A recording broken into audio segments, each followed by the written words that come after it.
السلام علیکم ورحمۃ اللہ وبرکاتہ۔ نحمده ونصلی علی رسولہ الکریم، اما بعد فاعوذ باللہ من الشیطان الرجیم، بسم اللہ الرحمن الرحیم۔ سبحانک لا علم لنا الا ما علمتنا انک انت العلیم الحکیم۔ رب اشرح لی صدری ویسر لی امری واحلل عقدۃ من لسانی یفقہوا قولی۔ عزیزان ملت اسلامیہ، ایک حدیث پاک ہے، بخاری اور مسلم کی متفق علیہ حدیث پاک کہ رمضان کا مبارک مہینہ تھا۔ ایک صحابی رسول مصطفیٰ کریم صلی اللہ علیہ وآلہ وسلم کی بارگاہ میں حاضر ہوئے، عرض کی یا حبیبی یا رسول اللہ علیک الصلاۃ والتسلیم، میں ہلاک ہو گیا۔ آقا کریم صلی اللہ علیہ وآلہ وسلم نے ارشاد فرمایا کہ تم نے کون سا ایسا عمل کیا جس کی بنیاد پر تم اس طریقے کی بات کہہ رہے ہو؟ ان صحابی رسول نے عرض کی یا حبیبی یا رسول اللہ علیک الصلاۃ والتسلیم، رمضان کا مہینہ ہے، روزے کی حالت میں اپنی بیوی کے قریب چلا گیا۔ آپ حضرات جانتے ہیں کھانے پینے اور اس عمل سے انسان کا روزہ ٹوٹ جاتا ہے، میاں بیوی دونوں کا روزہ ٹوٹ جاتا ہے۔ یہ صحابی رسول ایک روایت کے مطابق حضرت سلمہ بن صغر انصاری اور ایک روایت کے مطابق سلیمان انصاری ان کا نام بتایا جاتا ہے۔ اللہ کے رسول صلی اللہ علیہ وآلہ وسلم کی بارگاہ میں اپنی اس لغزش کا اظہار کر دیا۔ یہ بھی بہت بڑی بات ہے، صحابہ کو اللہ کا خوف ہوا کرتا تھا۔ معاذ اللہ آج کل جو ہمارا حال ہے، یعنی ہم معاذ اللہ ہماری قوم جو ہے وہ گناہوں میں ملوث رہتی ہے، مگر اللہ کا خوف ان کے دل میں ذرہ برابر بھی نہیں رہتا۔ صحابہ کا یہ حال تھا کہ اگر کوئی خلاف شرع کام ہو جائے، اگرچہ حد اس پر نافذ کیوں نہ ہو، جیسے کچھ زنا وغیرہ کا معاملہ، اللہ کے رسول کی بارگاہ میں حاضر ہو جاتے، اپنے جرم کا اقرار کرتے، رسول اللہ صلی اللہ علیہ وآلہ وسلم حد بھی قائم فرماتے۔ یعنی اللہ کے خوف کے مقابل، یہ مطلب ہمیشہ ایسا نہیں ہوا ہے کہ معاذ اللہ بہت سارے صحابہ سے ایسا واستغفر اللہ، ایسی بات نہیں، ایک آدھ دو واقعات ایسے ہمیں حدیث کی کتابوں میں ملتے ہیں۔ تو اللہ کے رسول کی بارگاہ میں حاضر ہوئے اور سزا وغیرہ ان کو دی گئی۔ آپ یاد رکھیں سنساری کی سزا، یعنی پتھر مار کر کے اس کو ہلاک کر دینا، یہ ہے شادی شدہ اگر یہ کام کرے تو اس کی یہ سزا ہے۔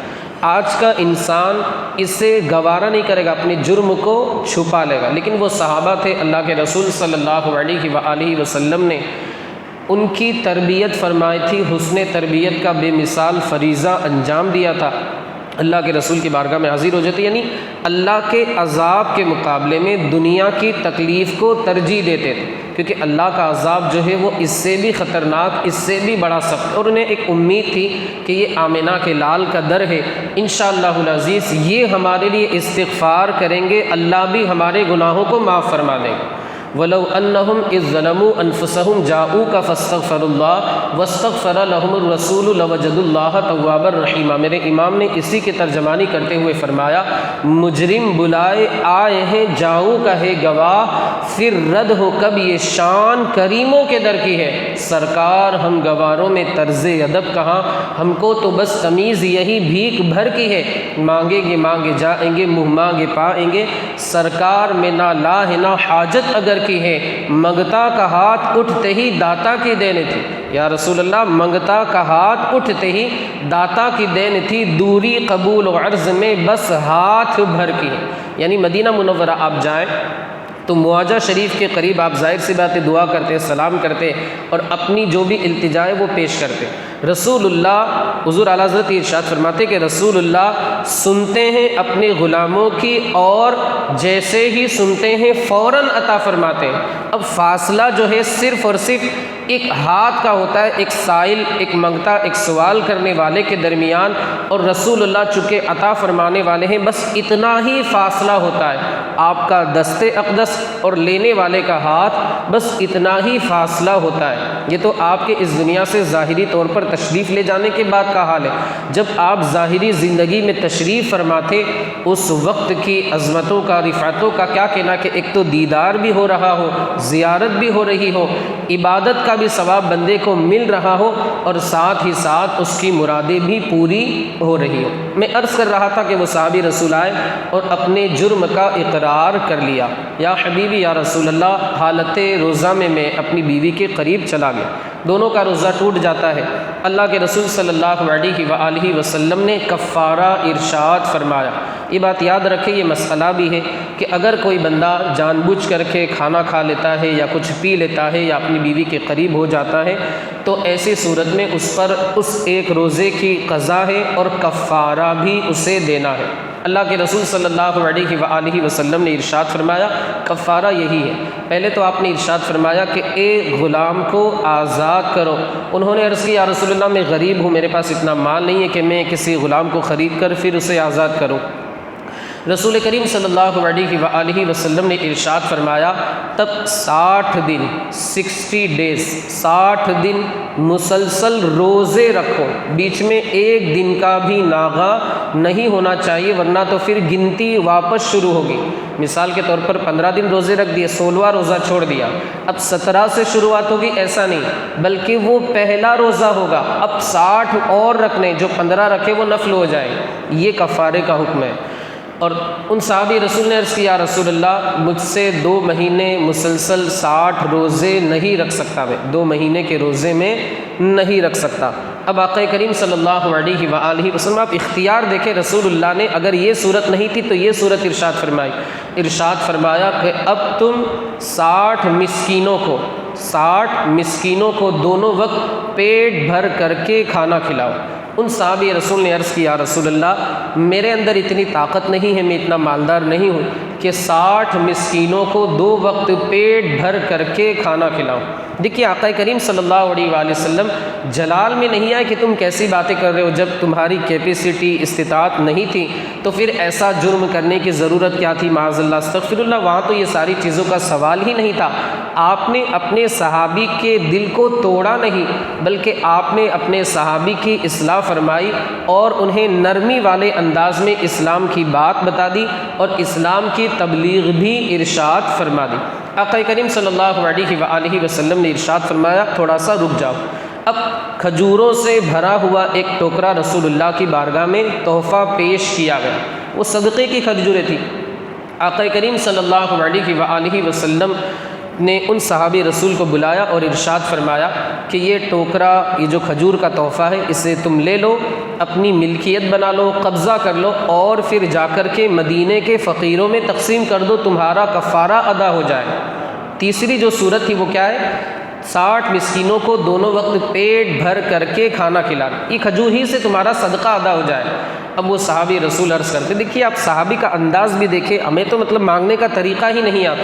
وہ صحابی رسول عرض کرتے یا حبیبی یا رسول اللہ، چونکہ انہیں بھی پتہ ہے یہ آمنہ کے لال کا در ہے، یہاں سے کوئی بھی خالی ہاتھ جاتا ہی نہیں، منگتا تو ہے منگتا کوئی شاہوں میں دکھا دو، جس کو میرے سرکار سے ٹکڑا نہ ملا ہو، آتا ہے فقیروں پہ انہیں پیار کچھ ایسا، خود بھیک دے اور خود کہیں منگتا کا بھلا ہو۔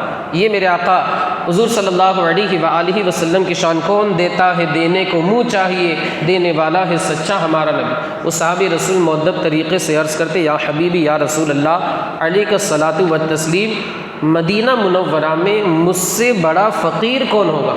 دیکھیے کیا ارشاد فرمایا، اللہ کے رسول نے ارشاد فرمایا کہ جاؤ فقیروں میں جا کر کے تقسیم کر دو۔ اب انہوں نے دیکھا کہ رحمت مصطفیٰ کریم صلی اللہ علیہ وآلہ وسلم کا دریائے رحمت جوش میں مانگنے کا موقع ہے، لاؤ میں مانگ لوں، میرا بھی بھلا ہو جائے اور میرا جرم جو ہے وہ بھی معاف ہو جائے۔ عرض کی یا حبیبی یا رسول اللہ علیہ الصلاۃ والتسلیم مدینہ منورہ میں مجھ سے زیادہ فقیر کون ہوگا، یعنی میں ہی سب سے بڑا فقیر ہوں۔ اللہ کے رسول صلی اللہ علیہ وآلہ وسلم نے مسکرائے، اللہ کے رسول صلی اللہ علیہ وسلم کے مبارک جو دانت تھے وہ ظاہر ہو گئے۔ آپ نے مسکرا کر کے ارشاد فرمایا کہ جاؤ اس صدقے کا جو کچھ بھی جو ٹوکرا وغیرہ آیا تھا کھجوروں سے بھری ہوئی ٹوکری، جاؤ اسے اپنے گھر والوں کو کھلا دو، اسی میں تمہارا کفارہ ادا ہو جائے۔ آپ ذرا یہ دیکھیں کہ حکم کیا ہے۔ صدقہ فطر ہم نے نکالا، آج کل ہمارے لیے کیا حکم ہے کہ ہم صدقہ فطر گھر والوں کو دیتے ہیں، صدقہ فطر ادا نہیں ہوگا۔ زکوٰۃ کی رقم ہم نے نکالی، گھر والوں کو دی، زکوٰۃ ادا نہیں ہوگی۔ بیوی نے شوہر کو دی، شوہر نے بیوی کو دی، باپ نے بیٹے کو دی، بیٹے نے باپ کو، یا بیٹی نے باپ کو، نانا کو، دادا کو، یا اپنی اولاد میں بیٹا پوتا وغیرہ، زکوٰۃ ادا نہیں ہوگی۔ لیکن آپ یہاں پر دیکھیں آمنہ کے لال کو اللہ نے ایسا اختیار عطا فرمایا ہے کہ جو چیز جس کے لیے چاہے حلال فرما دے، جو چیز جس کے لیے چاہے حرام فرما دے، کیونکہ ہمارے آقا و مولا کی شان تو یہ ہے جہاں بانی عطا کر دے بھری جنت ہی با کر دے۔ نبی مختار کل ہے، جسے جو چاہے عطا کر دے، جہاں میں ان کی چلتی ہے وہ دم میں کیا سے کیا کر دے، زمین کو آسماں ثریا کو سرا کر دے۔ یہ ہمارے آقا و مولا حضور تاجدار مدینہ صلی اللہ علیہ وآلہ وسلم کی شان۔ اب یہ جو عمل ہے ان صحابی کی خصوصیات سے ہے، کسی کے لیے یہ جائز نہیں کہ صدقے کی رقم اپنے گھر والوں کو کھلا دے۔ یہ رسول اللہ کی خصوصیات سے کہ آپ نے ان صحابی کے لیے اس چیز کو جائز کر دیا۔ اس حدیث پاک سے بالکل صاف لفظوں میں، ہمیں اپنی طرف سے بھی کچھ ملانے کی ضرورت نہیں، فیصلہ آپ کے ہاتھوں میں ہے کہ کچھ لوگ جو ہیں وہ یہ کہتے ہیں معاذ اللہ، 100 بار معاذ اللہ، کہ نبی جو ہے مجبور ہے، مختار نہیں ہے، معاذ اللہ۔ یہ حدیث پاک بخاری مسلم کی میں نے آپ کے سامنے پڑھ کر کے سنائی، جس کا مطالبہ، جس کا تقاضا اور جس پہ بہت زیادہ زور اور فوکس سامنے والے بھی دیتے ہیں کہ بخاری مسلم میں کہاں لکھا ہے۔ ارے میرے بھائی، یہ حدیث پاک بخاری مسلم ہی میں ہے، اور رسول اللہ نے کیا ارشاد فرمایا کہ جاؤ یہ صدقہ گھر والوں کو کھلا دو، اللہ تمہارے جرم کو انشاءاللہ معاف فرما دے گا۔ فیصلہ آپ کے ہاتھوں میں کہ اس حدیث پاک سے یقینی طور پر ہمارے نبی آقا مولا حضور تاجدار مدینہ صلی اللہ علیہ وآلہ وسلم کا اختیار ثابت ہوتا ہے۔ وہ میرے امام فرماتے ہیں مالک کونین ہے گو پاس کچھ رکھتے نہیں۔ بظاہر آپ کی جو زندگی تھی وہ حال یہ تھا کہ جنگ احد کے موقع پر آپ کے شکم ناس کے اوپر ایک کے بجائے 2 پتھر بندھے ہوئے تھے، کیونکہ انسان بھوکا ہوتا ہے تو پیٹ تھوڑا سا لٹک جاتا ہے۔ اب اس پیٹ کو کور کرنے کے لیے، کنٹرول میں رکھنے کے لیے کہ لٹک نہ جائے، پتھر وغیرہ کا سہارا لیا جاتا ہے۔ اور صحابہ نے تو ایک ایک پتھر باندھے تھے، مگر آمنہ کے لال نے ایک کے بجائے اپنے پیٹ پر 2 پتھر باندھے تھے۔ مالک کونے نے گوپاس کچھ تک رکھتے نہیں، ظاہری طور پر کچھ نہیں رکھتے، ورنہ اگر چاہے اپنے ہاتھوں کو دعا کے لیے اٹھا دے، اللہ رب العزت جنت سے دسترخوان کو نازل فرما دے۔ مگر میرے آقا مولا نے غربت کی زندگی کو، سادگی کی زندگی کو ظاہری طور پر پسند فرمایا تاکہ آنے والی جو امت ہے ان میں سے کسی غریب کا دل نہ ٹوٹ جائے۔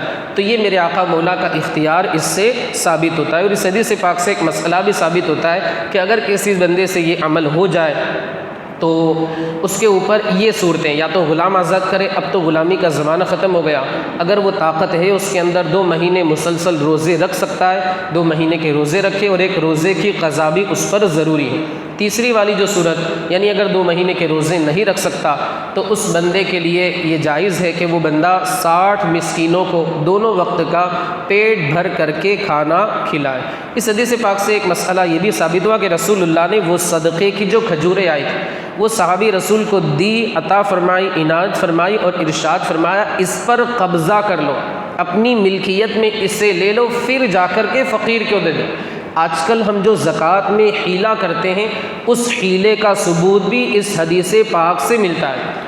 ایک بات میں آپ کو یہاں پر بتا دوں، آج کل کچھ ماڈرن قسم کے لوگ جو ہے وہ یہ کہتے ہیں کہ حیلہ تو ہمیں سمجھ میں ہی نہیں آتا، بالکل سمجھ سے باہر ہے۔ یہ کیا مطلب، ایک بندے کو دے دیا، اس کو بولا کہ بھائی تو قبضہ کر لے پھر واپس لے رہے، یہ مطلب یہ بات سمجھ میں نہیں آتی۔ یعنی ایک طریقے سے وہ لوگ حیلے کا انکار کرتے ہیں۔ اصل میں وجہ یہ ہے کہ علم دین سے دوری کی بنیاد پر وہ اس طریقے کی باتیں کرتے، ورنہ علماء سے قریب ہوتے ہیں اور پوچھتے کہ کیا اس حدیث پاک سے اس حیلے کا ثبوت ہے یا نہیں۔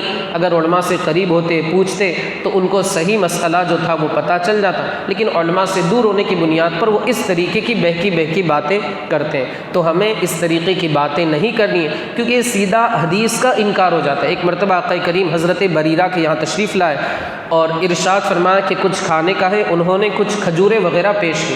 رسول اللہ نے ارشاد فرمایا، بریرہ مجھے تو گوشت کی خوشبو آ رہی ہے، گوشت ابل رہا تھا ہانڈی کے اندر۔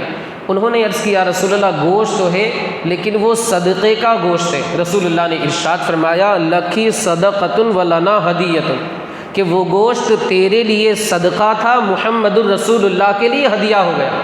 کیا ثابت ہوا کہ اگر زکوٰۃ کی رقم ہم نے کسی بندے کو دے دی، فقیر شرعی کو جو زکوٰۃ کی رقم لے سکتا ہے، اب اس کو مالک بنا دیا، وہ مالک بن گیا، ظاہر سی بات ہے اس کے قبضے میں آ گیا، وہ رقم وہ بندہ کسی سید کو بھی دے سکتا ہے، مالک نصاب کو بھی دے سکتا ہے، مسجد میں بھی خرچ کر سکتا ہے، کفن دفن وغیرہ کے لیے بھی خرچ کر سکتا ہے۔ یعنی زکوٰۃ جن لوگوں کو لینا جائز نہیں تھا، اب یہ جو فریش ہو گیا وہ مال، وہ چیز چونکہ فقیر نے قبضہ کر لیا، وہ مال بالکل فریش ہو گیا، وائٹ کہہ لیجیے آپ، اسے تو زکوٰۃ کو بلیک نہیں کہا جا سکتا، لیکن ایک بات کہ اس کا ہیلہ ہو گیا، اب وہ رقم جو ہے سید کو بھی دے سکتے ہیں، مسجد میں بھی دے سکتے ہیں، مالک نصاب کو بھی دے سکتے ہیں۔ اسی حدیث پاک سے یہ مسئلہ بھی ثابت ہوتا ہے۔ یہ حضور اکرم صلی اللہ علیہ وسلم کے بے شمار اختیارات میں سے ایک مرتبہ کی بات ہے، بقرعید کا موقع تھا، رسول اللہ نے خطبہ دیا اور ارشاد فرمایا کہ قربانی کا جو وقت ہے خطبے کے بعد۔ ایک صحابی رسول کھڑے ہو گئے، یا حبیبی یا رسول اللہ، حضرت بریدہ اسلمی یا حضرت ابو بردہ اسلمی، غالباً یہ نام۔ عرض کی، یا رسول اللہ علیہ الصلاۃ والتسلیم۔ دیکھیں صحابی رسول پڑوسیوں کا کتنا خیال رکھتے تھے۔ ایک بات عرض کروں، معذرت چاہتا ہوں، ہمارے یہاں کیا حال ہوتا ہے، اکثر و بیشتر الا ماشاءاللہ بہت سارے لوگ پڑوسیوں کا خیال بھی کرتے ہیں، لیکن اکثر و بیشتر ایسا ہوتا ہے کہ ہم پڑوسی کو اور جلانے کی کوشش کرتے ہیں، معاذ اللہ۔ ہماری قوم کے کچھ لوگوں کا حال ہے، سارے لوگوں کی بات نہیں کرتا، کہ اگر کچھ بن رہا ہے تو ہم جان بوجھ کر کے کھڑکی کھول دیں گے تاکہ باہر بغل میں جو ہے ہمارا پڑوسی اس کو خوشبو جائے۔ یاد رکھے، اگر پڑوسی کے بچے بھوکے سوتے ہیں اور انسان جو ہے جس کا وہ پڑوسی ہے وہ آسودہ حال میں شکم سیر ہو کر کے سوتا ہے، تو یاد رکھے اللہ کی بارگاہ میں اس بندے کو بھی پڑوسی کے حق کے تعلق سے جواب دینا پڑے گا۔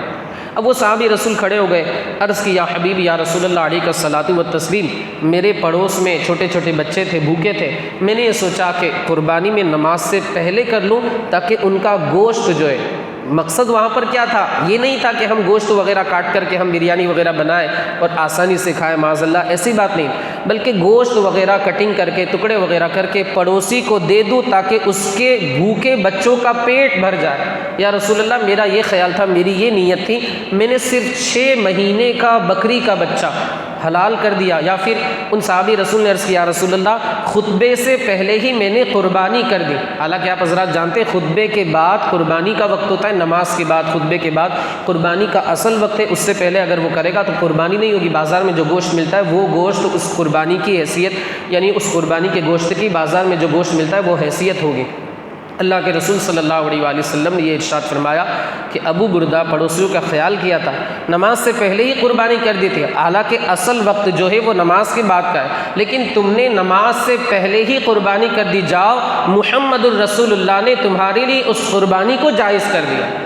یہ اللہ کے رسول صلی اللہ علیہ وآلہ وسلم کا اختیار۔ اب انہوں نے عرض کیا، رسول اللہ، میرے پاس ایک 6 مہینے کا بکری کا بچہ ہے۔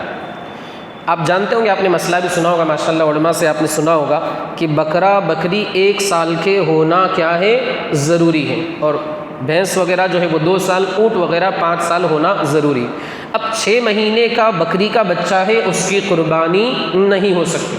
وہ صحابی رسول عرض کرتے، یا رسول اللہ، میرے پاس 6 مہینے کا بکری کا بچہ ہے، کیا میں اس کی قربانی کر دوں؟ رسول اللہ نے ارشاد فرمایا، تمہارے علاوہ کوئی اور کرے گا اس کی جانب سے قربانی نہیں ہوگی، لیکن تم اگر کرو گے تو جاؤ، مصطفیٰ تمہاری اس قربانی کو جائز قرار دے دیں۔ یعنی 6 مہینے کا بکری کا بچہ کسی اور کے لیے قربان کرنا جائز نہیں، لیکن تمہارے لیے مصطفیٰ کریم صلی اللہ علیہ وآلہ وسلم نے جائز قرار دے دیا۔ مالک کونین ہیں، گو پاس کچھ رکھتے نہیں، دونوں جہاں کی نعمتیں ہیں ان کے خالی ہاتھ میں، جہاں میں ان کی چلتی ہیں وہ دم میں کیا سے کیا کر دے، زمیں کو آسماں کر دے، سریا کو سرا کر دے، جہاں بانی عطا کر دے، بھری جنت ہبا کر دے، نبی مختار کل ہے جسے جو چاہے عطا کر دے۔ مولا عز و جل ہمیں آپ کو اور ساری دنیا کے خوش عقیدہ مسلمانوں کو آمنہ کے لال کے فیضان کا صدقہ عطا فرمائے اور سنتوں کے مطابق زندگی کے شب و روز گزارنے کی توفیق رفیق عطا فرمائے۔